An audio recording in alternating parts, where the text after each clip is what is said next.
Hello and welcome to Olde Timey Book Review, where I review books that are out of print, out of date, and, oftentimes, out of memory. Where are you going? What's there? What has been there? How are you going to navigate the landscape? Walking, car, train, boat? What is the flora and fauna? Any book suggestions?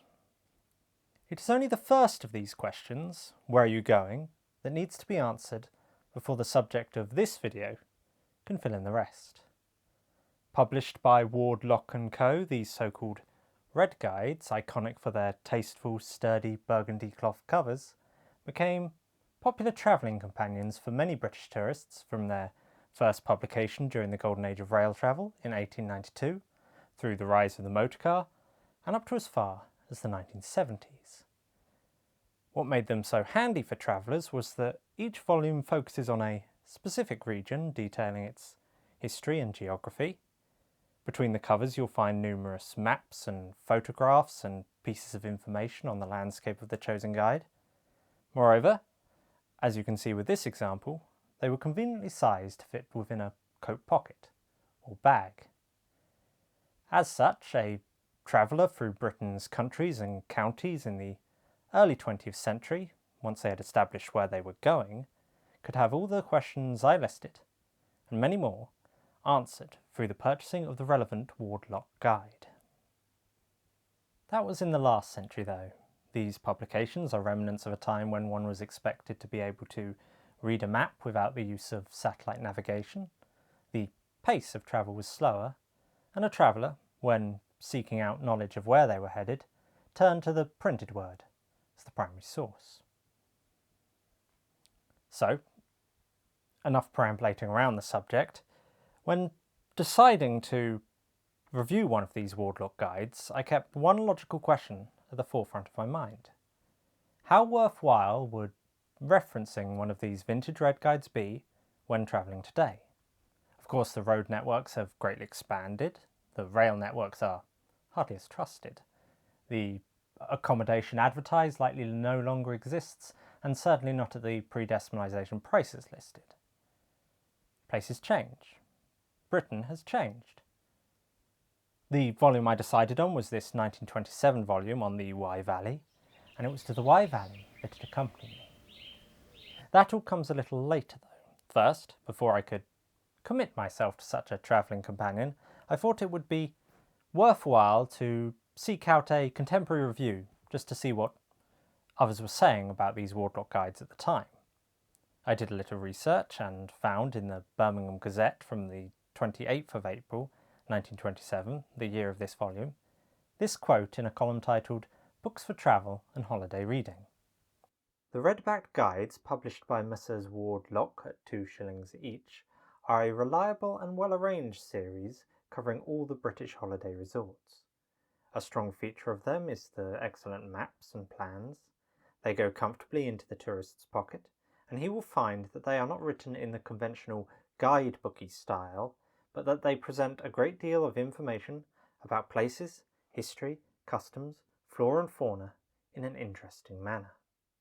That all sounds most agreeable: maps and plans, reliability, affordability.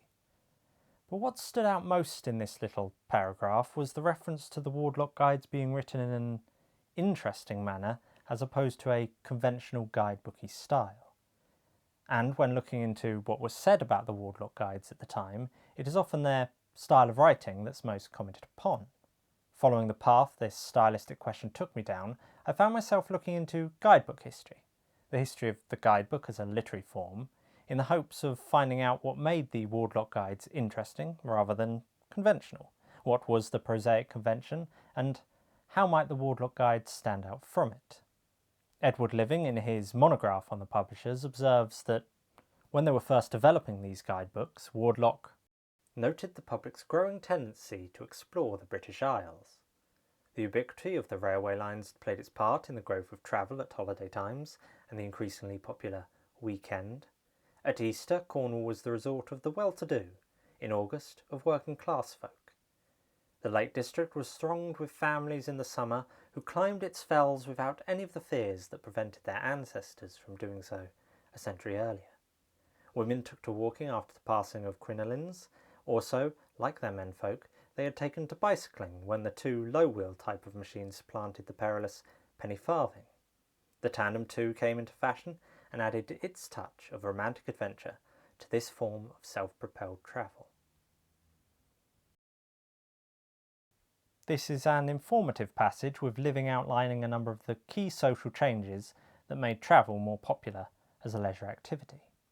The comment on ladies taking to walking more after the passing of crinolines may need some explanation, crinolines being the stiff hula hoop-like structure built into fashionable dresses in the middle of the 19th century. While certainly a fashion statement, few who wore them then, or wear them now, would argue that a rigid bell-shaped cage beneath one's skirt is the most convenient outdoor wear for hiking. A looser style of skirt, or even ladies in trousers if you can believe such a thing, removed this burden and, simply, made taking long walks much more comfortable for a notable portion of the especially middle-class population with a modern, less restrictive fashion. Apologies, I appear to have gotten a little sidetracked. Let's move away from skirts and back to the topic at hand.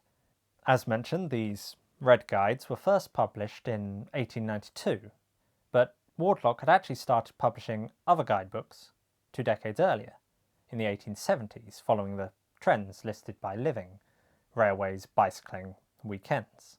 Prior to these first Wardlock guides, during the crinoline days of the middle of the 19th century, there had been a steady rise in guidebook publication, most famously from the likes of Mariana Stark, Carl Baedeker, and John Murray. It was at this time that the guidebook, as a literary form, became known for its objectivity, accuracy, and, above all, utility when travelling, much as we understand them today with the Lonely Planet guides and other such series. However, as somewhat of a contrast beside guidebooks were the travelogues of poets and writers.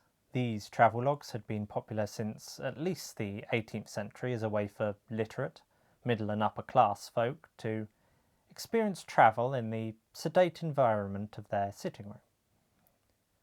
These two traditions, guidebooks and travelogues, formalised in the first half of the 19th century and became clearly defined literary genres within what can more generally be categorised as travel writing. Of course, to clarify, formalised does not mean they began in the 19th century, but rather they became the distinct publishing forms we recognise today. You can look back to the descriptions of Greece by Parnassus for a much earlier example of travel writing. I'm making my way through his work at the moment, and it is very descriptive with plenty of historical tangents, but I doubt that the sizable bundle of scrolls that a Roman tourist would have had to have carried through the Peloponnese could be reasonably comparable to a 19th century pocket-sized guidebook. Parnassus's writing seems much more useful for studying, perhaps before a journey, rather than a companion on the journey. Returning to the point, for clarity's sake, an important distinction between the guidebook and travelogue is that guidebooks rarely have to go into a great deal of descriptive detail on a specific monument, just what needs to be known to get the reader there, as you will be seeing the site with your own eyes. Whereas, in contrast, the travelogue often serves as a way for readers to imagine far-off lands that they themselves are not necessarily planning on visiting, thereby making description, and more poetic description, a trait beside the autobiographical style. If you can't be there, the words of the author help you envision it in your mind's eye. An observation that American poet William Wetmore Story made in the 1860s sheds a little light on the relationship between these two forms of travel writing. Every Englishman abroad carries a Murray for information and a Byron for sentiment, and finds out by them what he is to know and feel by every step. The Murray in this case providing what needs to be known, the Byron inspiring feeling. As mentioned, in this period, travel for leisure, tourism as we understand it today, was becoming attainable to a notable portion of the British population.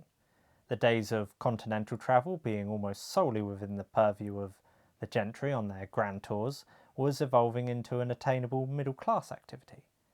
And of course it was not just continental travel, but the desire to travel around one's own nation, to witness the great sights of renown or beauty, at a time when the very concept of nationhood and nationalism, and even heritage as we understand them today, were becoming key social movements. This period in Britain, following the transformation of the Industrial Revolution and the relative peace after the Napoleonic Wars, led to both a rise in disposable income and free time. Simultaneously, the rise in literacy in this industrialised environment created a sizable readership base that made mass publishing enterprises profitable. For context, at the beginning of the 19th century, around 40% of men and 60% of women in Britain were illiterate, but by the end of the century, only around 3% were illiterate. As such, there were many more readers and many more travelling for leisure. Added to this, and highlighted by living earlier, was the spreading of the railways, which made travel much faster and more affordable. To summarise this historical context then, travel for leisure, tourism as we understand it today, was coming into its own throughout the 19th century, and the guidebook was serving both a commercial and social purpose. Therefore, the conventional guidebooky style comment from the Birmingham Gazette suggests that by 1927 the guidebook, as a literary form, was known for its utility, rather than its poetry. They were there to be repositories of relevant information, all very practical. This returns me to the Wye Valley Wardlock Guide. Part of the enjoyment with any guidebook comes not from reading it on location, but through reading it beforehand to build anticipation and get a lay of the land so you understand what you can do, and from this, what you want to do. I'll make one criticism here straight away about the format of this guidebook, and that is, at the front there are many pages of ads that make flicking to the introduction a little awkward. In any case, the first lines of the introduction are a quote from the poet William Wordsworth. "How oft in spirit have I turned to thee, O sylvan Wye, thou wanderer through the woods. How often has my spirit turned to thee." It sets the tone, does it not? The sylvan Wye weaving through the woods and calling out to the spirit. This romantic tone continues on from the Wordsworth quote and into the first paragraph. "Among the many beautiful streams of the west of England, not one has such varied charms as the Wye. Issuing from the boggy slopes of the great Welsh mountain Plymnymon, it begins as a mountain torrent, gradually steadies, and, swollen by many tributary streamlets, ends as a broad, placid stream of silver. In its course of 135 miles, the scene is constantly changing. Here the water rushes wildly over a rocky bed. There it slowly passes through deep, black, silent pools. Here it makes its sinuous way through bush-fringed meadowlands. There it is bordered by steep, rocky banks and belts of lofty woodland. Now it is hemmed in by mountains and hills, and on it winds in broad reaches across smiling plains."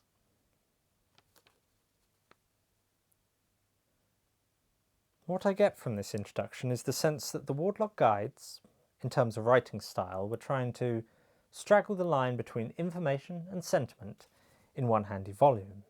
You don't need a Murray and a Byron, simply one Wardlock Guide would serve the purposes of both, practical information and poetical sentiment.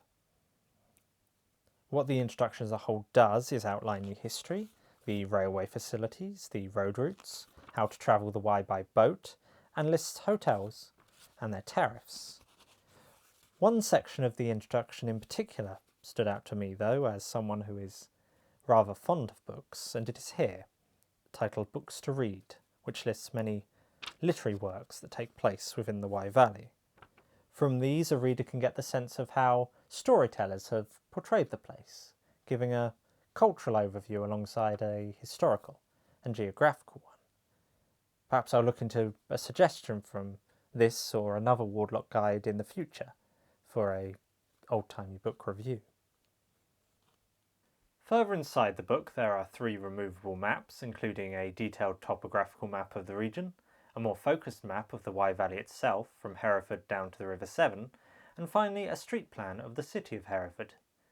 It was the second map that I was focusing on for my trip. I stayed in a place called Welsh Bicknor, just north of English Bicknor and both in England, which is just here on the map. The guide gives this description of its riverside church. The edifice contains some excellent carving and an effigy generally supposed to be that of the Countess of Salisbury, who, tradition says, nursed the infant Henry V at Courtfield on the slopes of the hill. To have this anecdote of history that these same hills cradled the young Henry V, the warrior king of Agincourt, gave the place an added charm. From this anecdote, a layer of history was revealed beneath the surface patina of the landscape, a layer of history that, without the book, I would not have perceived. From Welsh Bicknor, I walked up to Goodrich Castle. The guide notes that the castle has been preserved by the government as a National Historic Monument, and this Ministry of Works sign within the gatehouse is likely of a period close to that of the guidebook. Goodrich Castle is now under the custodianship of English Heritage. Within the guide there is a page and a bit telling the history of the castle, from its beginnings during the reign of King Stephen, to its expansion when Edward I was on the throne, then later its 4.5 months siege by parliamentarians during the Civil War. Besides these key moments of national turmoil, the guidebook also mentions a later episode when William Wordsworth, while touring the courtyard of Goodrich Castle, met a little girl whom he would later write of in the poem We Are Seven. While not a comprehensive history on Goodrich Castle, the guide gives worthwhile information to keep in mind when preparing to visit, or read when visiting. While at Goodrich, I decided to attempt to recapture a photo from the guide for a kind of then and now comparison. As you can see, this is the southwest round tower as it appeared in the 1920s, ivy crawling up the stonework. In the 2020s, however, the ivy has long been cleared to reveal the masonry. I must admit I find the ivy-embraced tower in the Wardlock photograph aesthetically rather beautiful, but I also understand that ivy tears apart the structure over time, so, for the sake of preservation, had to be removed. Nevertheless, on the topic of nature, I found when actually taking the photo that I couldn't stand in the exact spot, as all I would have captured was the interior canopy of a tree overhanging the slope. Other than these small details, Goodrich stands much as it did a century ago, and has since its slighting in the Civil War. From Goodrich I next travelled to Simon's Yat. Roughly 500 feet above sea level, this picturesque viewpoint offers a vista of the weaving Wye River as it snakes through the valley. Long, long ago, Simon's Yat was the home of an Iron Age hill fort community, living off this dominant and defensible peak. As you can see here, this section of the Wye Valley Guide opens with instructions on how to reach it by a variety of modes of transportation. It also lists some potential accommodation nearby and gives ideas of where to go in a subsection titled Excursions from Simon's Yat. So onwards I went from Simon's Yat to the town of Ross-on-Wye. Ross, the gate of the Wye, as it has been called, because the Wye, as the world in general knows it, begins here, is in the southeast corner of Herefordshire, so that it is within a few miles of the borders of Gloucestershire and Monmouthshire. It occupies a charming spot on the high ground on the left bank of the Wye, and has a very pleasing aspect. Its streets are well kept, and its houses have a smart appearance. In a word, the town has an air of prosperity. It has, however, no special industry, its trade being dependent upon the surrounding agricultural district. Its weekly market is said to be founded on a charter granted by King Stephen. The market hall is a red sandstone building erected in the reign of Charles II. The upper part is used for meetings of the county court. In Ross I was able to make more photographic comparisons. Here you see the market house as it appeared in the 1920s, and today it is much the same, although the road has been cut into the street for motor traffic. No longer a courthouse, the interior today sells local arts and crafts and provides a pleasant view to look down on the high street through the great doors. Overall, this section of the Wardlock Guide details the history of the town, once again making a literary note that it was in Ross that Charles Dickens met John Forster, a meeting that would lead to his American reading tour of 1867 to 68. With this note on Dickens in Ross, the earlier observation about Wordsworth at Goodrich, and the books to read section of the introduction, I get the sense that the Wardlock Guides were not merely interested in history generally, and the great moments, but actively sought to enlighten its readers on matters to do with literary history, of writers and poets, and how these places have inspired or influenced them. Anyway, as there were a couple of photos of St Mary's, the parish church in Ross, I thought I'd see if I could recapture these. First, the interior, where the Ruddle family monuments stand. Not much has changed, which, once again, is no surprise. The exterior was a little different, but only in the sense that the trees have grown inside the graveyard, obscuring the view of the church when compared to the earlier photo taken in roughly the same spot. From the church, I attempted to search out the Valley Hotel, advertised on the back of the Red Guide. While not an attraction as such, I thought it would be worth seeing if it had survived. As I discovered, it has not. This mock Gothic garage seems to be all that remains of the Valley Hotel, the architectural style reflecting that of the mock Gothic walls that were raised in the town in 1833. For my last outing in the Wye Valley, I decided for a brief excursion into the Forest of Dean to travel to Speech House, the guidebook stating it as the centre for exploring the forest, and commenting, "It is surrounded by woods of great charm and variety." This was true, particularly in regards to variety. I stopped off at a place called the Cyril Hart Arboretum, beside Speech House. While not around at the time of the book's publication, it is worth a visit to see the many trees from all over the world that have been planted here to test if they can endure the British weather. I wasn't expecting to see an American redwood in this corner of England, but there some were. When it comes to the comparison to a century ago, I'm glad I took the suggestion of the guide to visit Speech House in the heart of the Forest of Dean, but the modern traffic spoils much of the sublime wonder of this particular area. Nevertheless, wandering further out into the trees, the sound of traffic fades, and one can capture the sense of being amongst this ancient royal forest that the guide describes.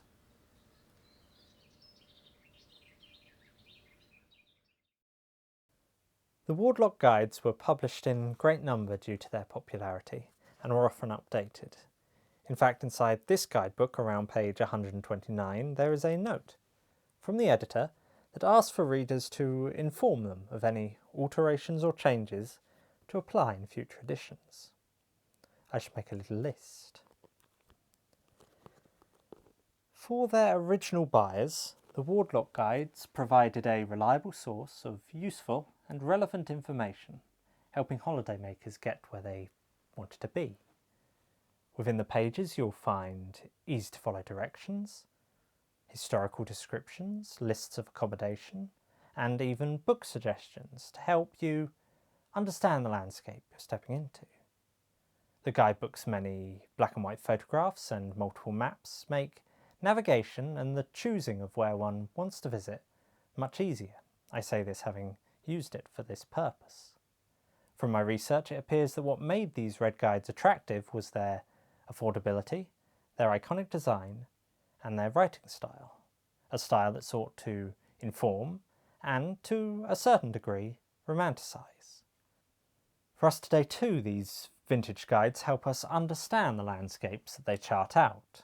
Old guidebooks create a picture, in hindsight, of how landscapes have changed, altered quite drastically in some instances. Looking to them as points of comparison makes them all the more fascinating for the interested historian or amateur sleuth who wishes to uncover the changing faces of these British locales, of how the area appeared. By how the area appeared, I do not simply mean the basic descriptions and looking at the maps and photographs, but also how it was perceived by the writers, and as such how it was presented to tourists. The places I visited in the Wye Valley were very much the same in many respects. Perhaps a future guidebook review in a more urban setting would give a greater sense of the passing of a century.